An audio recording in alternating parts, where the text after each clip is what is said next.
Let me start with a question most people never ask themselves in a hard moment. Not, why is this happening to me? Almost everyone asks that. And not, how do I fix it? That one too. A different one. Quieter. More uncomfortable. What if this isn't happening against me, but for something? I'm not talking about positive thinking, not about pretending everything's fine when it isn't. I'm talking about something deeper in how you're wired, how you hold uncertainty, pain, the things that don't go to plan. Because right here, at this exact point, something important gets decided. And that's what I want to talk about today. In depth, honestly, no shortcuts. A few years ago, I talked with a woman I'll call Sarah. Successful, sharp, put together on the outside. Good job, kids, everything in place. But that evening, over a cup of tea, she said quietly, "I live waiting for something to go wrong. I can't relax. Even when things are good, I'm waiting for them to end." I asked, "How long has it been like that?" She thought about it. 15 years. Since the first time everything fell apart, I guess. 15 years braced for the next hit. 15 years where every day starts with a quiet but real tension. Where the good never quite lands because something bad is waiting behind it. Where life isn't a road, it's a minefield. I think a lot of you listening will recognize something of your own in that. Here's what happens to a person who lives expecting the worst. They get tired. Not from work, not from circumstances. They get tired of themselves. From the non-stop inner scan for threats. From rehearsing disasters that haven't happened. From spending their energy not on living, but on ensuring life against everything that might go wrong. Picture it concretely. You wake up, and your first thoughts are already on what could go wrong today. The meeting that might get awkward. The conversation that might turn into a fight. The decision that might be the wrong one. You haven't even gotten out of bed, and you've already burned through a big chunk of yourself on things that don't exist yet. Then work. Same thing there. A constant background threat scan. What will my coworker think? Did I answer my boss right? Did I say too much? Did I say too little? By evening, you come home hollowed out. Not from what actually happened, from what you imagined. From fighting things that never came. And here's the paradox. The harder you try to control everything, the more fragile you get. Because life is unpredictable by nature, and anyone who builds their stability on the illusion of control will eventually break when life goes its own way. And it will. That's not pessimism, that's honesty. First takeaway, fear of uncertainty doesn't protect you from it. It just makes living with it harder to bear.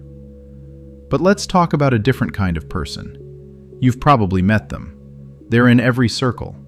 People who take the same hits, losses, failures, disappointments, but somehow differently. They don't pretend it doesn't hurt. They don't act like everything's wonderful. But there's something in them that doesn't break. A steadiness you can't explain by personality or luck. I've watched people like that for a long time, talked with them, asked, not in some interview format, but in real conversations, where people say what they actually think. And here's what I noticed. They carry a deep trust, conscious or not, that there's meaning behind what happens. That life, for all its unpredictability, isn't pointless. That even in what looks like defeat, something is working, just not the way they planned. One of them, a businessman I've known for years, lost his company in the 2008 crash. All of it. Drowning in debt. Employees he had to let go. Partners who blamed him for everything. I remember asking him years later, "How did you not break back then?" He was quiet for a moment. Then he said, somewhere inside, I believed it wasn't the end, that there was something on the other side of it. I didn't know what, but I believed it. And that's what got me out of bed in the morning. That's not optimism, not positive thinking. It's something more fundamental, a stance, a choice. One you make not once, but again and again, especially when everything around you says, give up. Let me tell you a story that changed how I understand failure. There's a man in my circle I'll call Michael. A few years ago, he lost a business he'd built over 8 years. Not slowly, all at once. One downturn, a few wrong calls in a row, and it was gone. He was left with debt, wrecked partnerships, and the sense that he'd lost more than money. He'd lost himself. Because all that time he'd been the entrepreneur who's doing great. And now that man didn't exist anymore. The first months, he just survived. No plans, no looking for solutions, he just held on. And in that stretch, quiet, painful, no obvious answers, something important happened to him. For the first time in years, he stopped pretending. Stopped being the guy who has it all under control. Stopped building his life around the image of a successful man. And in that emptiness, without his usual armor, he ran into a question he'd always put off. What was my life actually standing on? The answer was uncomfortable. It stood on the business, on status, on the feeling of being in control. And when that collapsed, everything collapsed. Because the foundation had been in the wrong place. Here's what I want to say about failure. Plainly, no pretty words. Trials don't build your character, they expose it. They show what you're standing on once everything external is stripped away. When there's no success to confirm your worth, no recognition to give you meaning, no stability to make you feel safe. That's when you finally see what's left, what holds. If it holds, good. If everything collapses, that's an answer too. An important one, a painful one, but honest. The job you didn't get, maybe it freed you up for something that mattered more. The relationship that ended, maybe it was more honest in ending than it would have been continuing. The business that never took off, maybe it gave you the knowledge the next one couldn't exist without. I'm not saying every loss is a gift in disguise. Some losses are just losses, and they have to be grieved. Not rationalized away on the spot, actually given time to mourn. But I'm pointing at something else. That over the long run, very often, what looked like a catastrophe turns out to be a turning point. And that's no accident. It's how life is built, with a meaning in it, even when we can't see it. Second takeaway. Failure isn't a verdict, and it isn't proof you're not capable. More often, it's the foundation getting exposed, and that's exactly where the real work begins. 5 seconds of your time. If what we're talking about is landing with you, please give the video a like.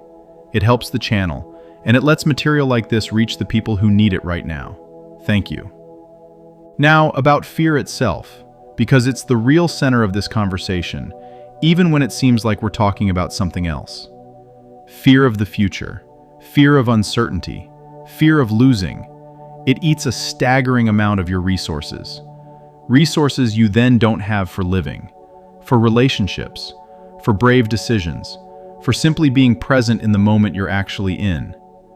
Sit with this. Studies show that most people spend a big share of their waking hours thinking about what might go wrong, instead of what's actually happening right now. We literally live in an imagined version of a future that doesn't exist yet, and usually the darkest version of it. Picture someone with a big meeting with leadership tomorrow. He goes to bed at 10, but his head is already running it. What if they say that? What if I answer wrong? What if this is the end? By 2 in the morning, he's still awake. By morning, he's wrecked. He walks into the meeting in the worst possible shape, and often, that shape is exactly what produces the outcome he was afraid of. Fear creates the very thing it fears. That's not mysticism, that's psychology. A tired, tense, defensive person makes worse decisions, hears others worse, puts thoughts together worse. And it's not because he's bad or weak. It's because his resources went to a war against the imaginary. That's why the opposite of fear isn't fearlessness, and it isn't recklessness. It's trust. A different quality inside. The ability to act without guarantees. To open up knowing you might take a hit. To move forward.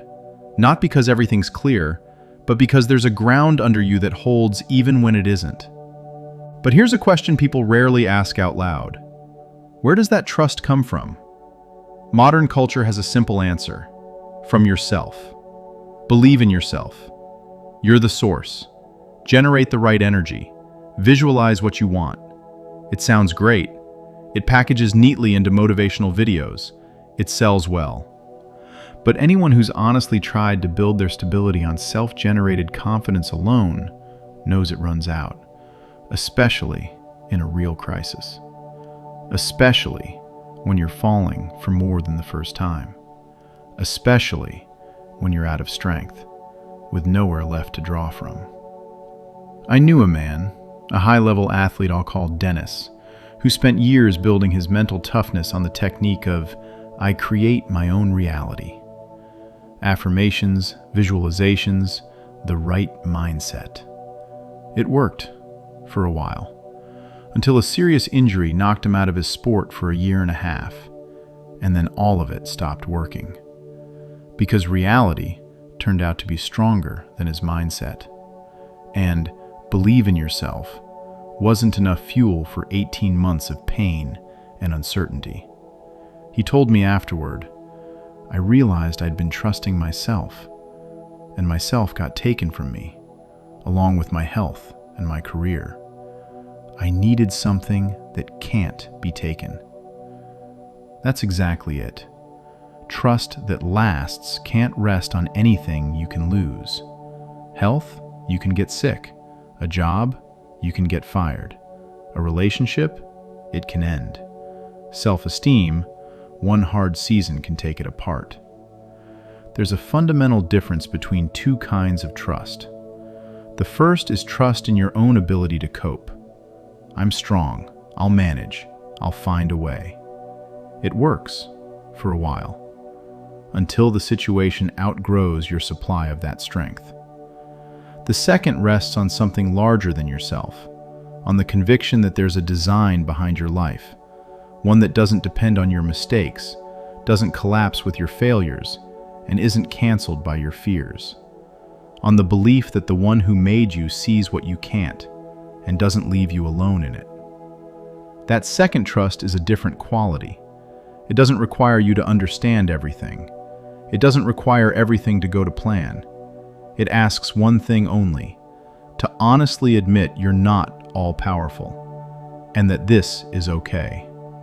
Call it the creator, a higher design, something larger than us. But I'm convinced that access to that dimension, not to the right energy, is what changes how a person carries life. This isn't a religious claim for people who already believe. It's an honest observation of what holds people up in genuinely hard situations. Third takeaway. The steadiness that survives a real crisis isn't manufactured from inside the person. It's received from something larger than us. And the first step toward it is to honestly admit your own limits. Back to Michael. After his business collapsed, he was truly silent for the first time in his life. Not meditating by some technique, just silent. He stopped planning, stopped controlling, stopped proving anything. He just was, in that silence, with that emptiness. And in that silence, not right away, not all at once, something started to clear. Not a plan, not an exit strategy, something more basic. The sense that he wasn't alone in this, that there was meaning behind his life, even if he couldn't see it yet. He told me later, I never understood why it happened. I still don't, fully. But at some point I stopped demanding to understand before I could move forward. I just decided to trust, and that set me free. That's maturity, not optimism, not it'll all work out. The ability to trust without guarantees, to walk without seeing the whole road, to live with an open heart, even knowing an open heart can be wounded. And here's what happened to Michael after that. Not right away, not by magic. But 2 years later, he launched something new, in a completely different field he'd never even considered. The failure taught him what no textbook could. He became a different kind of leader, more attentive to people, less hooked on the numbers.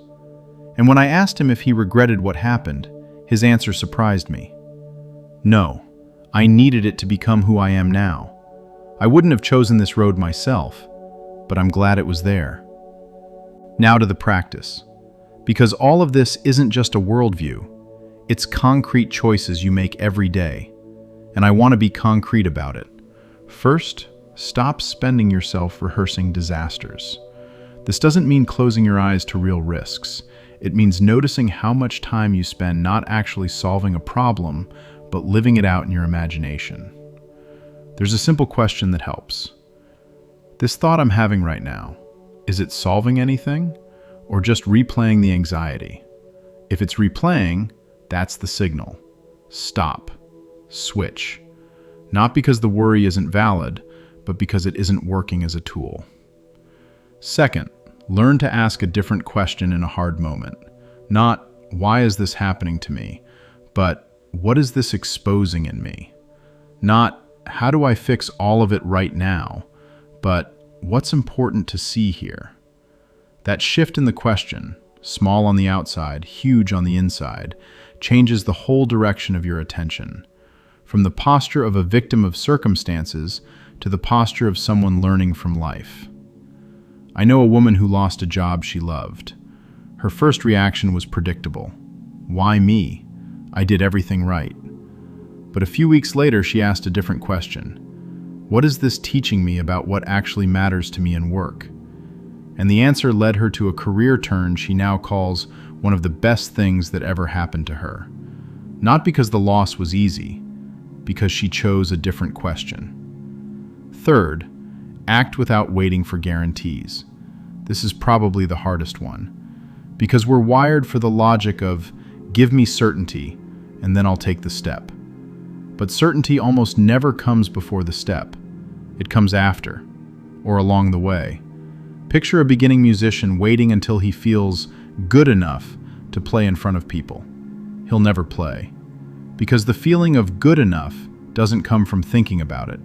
It comes from the experience of playing, with all the fear, the possible mistakes, the live audience. Same with any step that takes trust. You can't think it all the way through before you take it. You can only take it and find out along the way what holds. I want to name one more thing. What happens to the people around you when you change on the inside? This isn't mysticism, it's an observation. A person who lives from trust instead of fear looks different, talks different, reacts different. They don't get defensive where they used to. They don't attack where they used to. They can sit with someone else's pain without running from it. They can hear criticism without falling apart. And that changes relationships. Not because they became attractive to the right people in some law of attraction sense. Because people can feel what's real.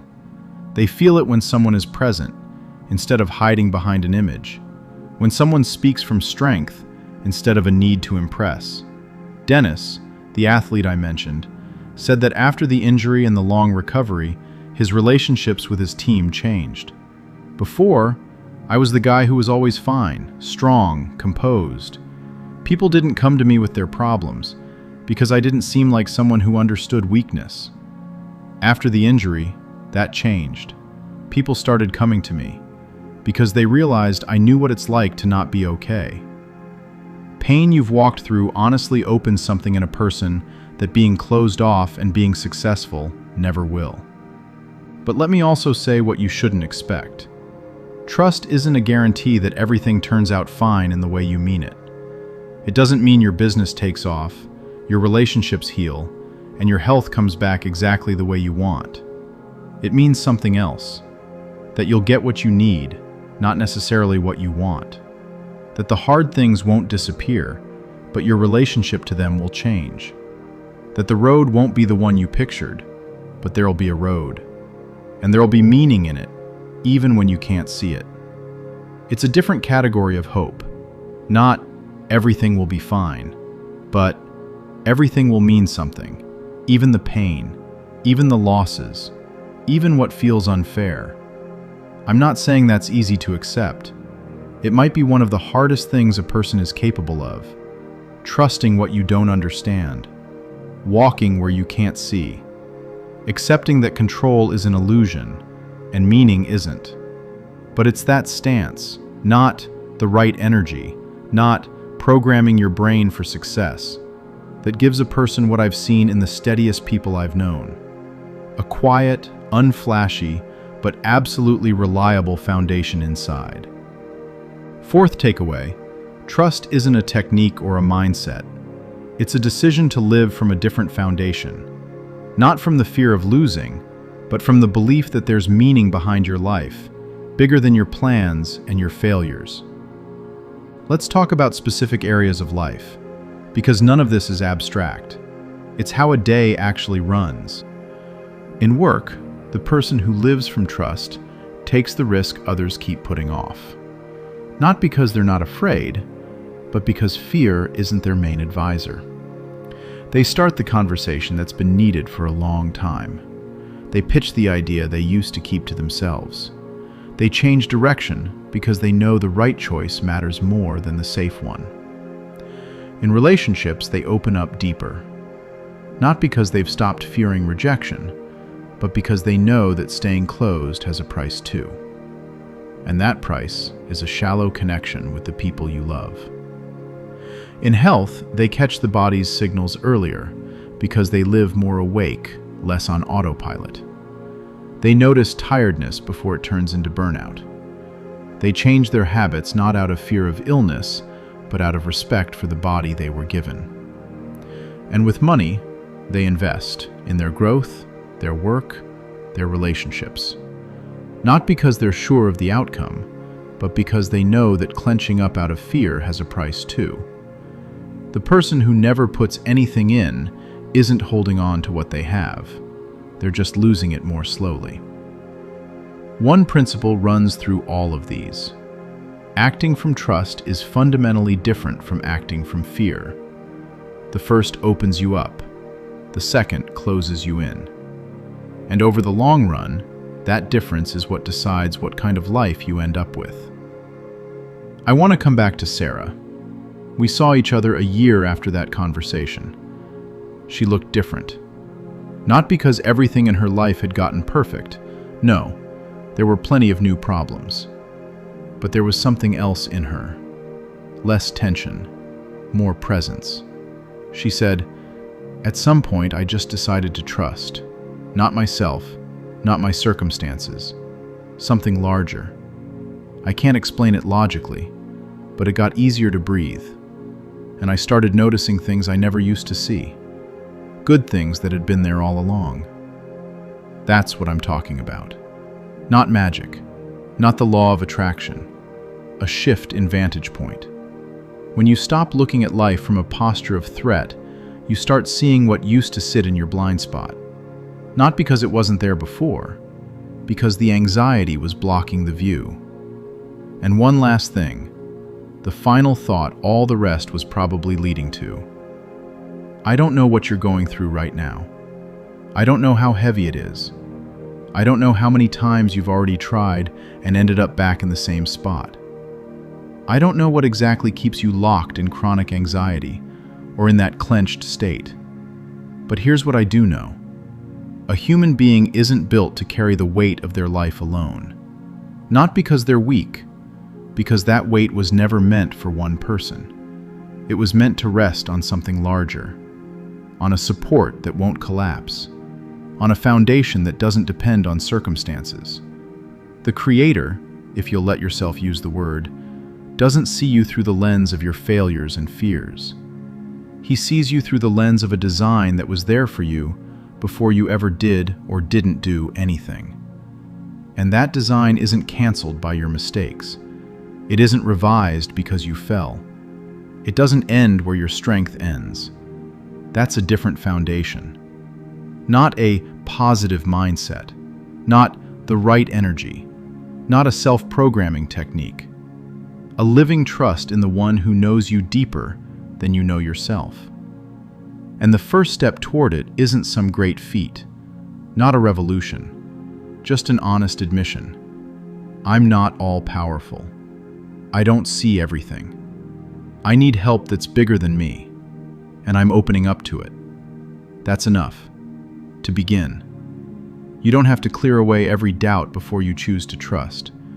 You don't have to understand everything before you take the first step.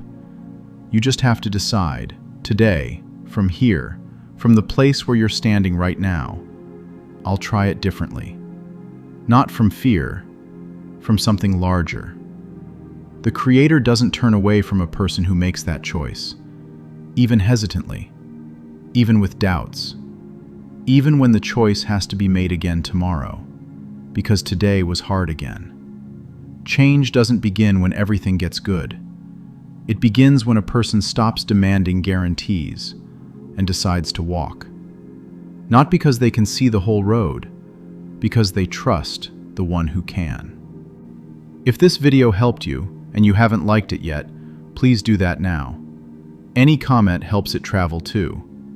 And if you're thinking of someone close who's going through something similar, send them this video. Thank you for being here. Until next time.